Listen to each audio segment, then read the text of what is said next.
I say that because, and it's great that the question comes on the heels of the angel thing. We were terrified. We thought that Joss had lost his mind. We thought that Joss was flushing a good show down the drain. And the problem was he gave us a tape of him singing songs. Joss is, as a singer, Joss is a really good writer. And songs, it doesn't matter how good something is written. No good writing will survive bad performance. And the proof of that is bad Shakespeare, which for my money is the worst thing in the world. And so that happened, and we all begged him not to do it. And Tony Head and I were both comfortable with singing in public because we were already singing in public. But the rest of the cast, they had a really good point. They said, you hired me to be a one-camera, dramatic/comedic actor. That's my wheelhouse. That's what I'm willing to be stared at by millions of people doing. You're going to make me do something else, and you're going to destroy my career. Why don't you have me just juggle chainsaws? I'd rather do that. Lose a hand. My career would survive that, but not this. And he said, no, we're doing it. At some point, though, we all decided to stop fearing and stop whining and get to work. And everyone started hiring vocal coaches and dance coaches, and all these strangers started showing up and said, this is a couple of episodes before we filmed. And everyone really got to work.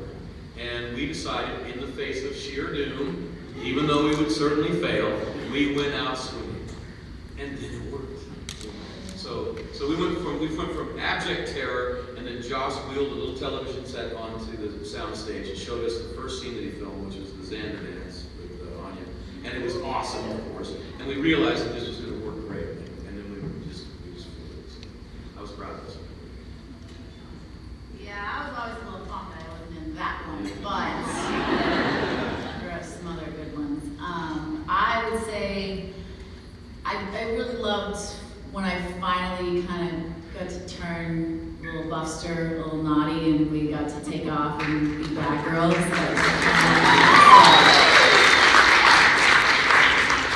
I liked that one. And then I don't remember if it was Buffy or Angel, but when I was torturing Wesley with the cooking spray and the fire, that was fun too. I got a kick out of that. And I remember a similar thing though when Angel busts in and he's like, don't do that. And then we fight and crash out the window and we have that scene in the alley. I remember reading the script and I was like, ooh, as an actor, it was like Faith screaming, I'm bad, kill me, I'm bad. And I was like, this feels like it's gonna be hard and awkward to do and make feel. I was really kind of nervous about that scene. And then on the day it was raining and we were in a pea-smelling alley in downtown LA, and it was just, everything was and nothing was going right, and the rain was so that's how I felt. And then I just did that, and it worked great. I just fucking lost, pardon my French, I just lost it. And then I just started tapping into some really weird, dark stuff that my little, that the 17-year-old teenager with issues who showed up to play Faith had, and we rocked it, I think. And then I ended up seeing the scene, and I was it moved me, and I don't usually move myself like that. So I liked that. Was that Buffy or Angel? That was Angel. Thank you. I could ask you guys. It's the same show because the same directors, the same writers, so many of the same actors. That's hard to tell. And I was bouncing for a minute.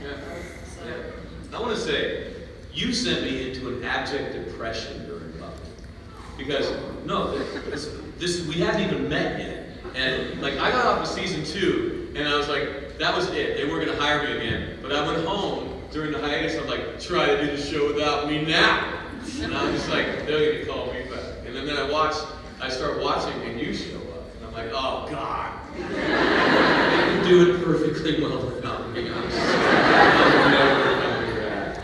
Oh, my God, that's so bad. Play together and be super crazy. There's one scene in